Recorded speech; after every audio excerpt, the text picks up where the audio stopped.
Mira, el sexe dels fongs naix de la meva obsessió per la biologia i la botànica i per la situació del moment. Treballem amb la idea de tractar l'edifici teatral com un organisme viu i aprofitem l'abandonament i el tancament dels teatres amb tot el confinament per plantejar-nos què representaria l'evolució natural de lo que seria la maquinària escènica i els objectes tècnics.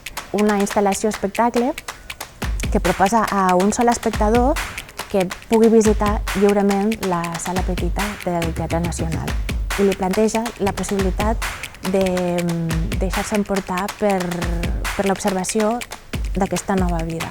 Convido l'espectador a que vingui a veure aquesta instal·lació-espectacle i que es deixi fascinar per l'observació d'aquesta nova vida.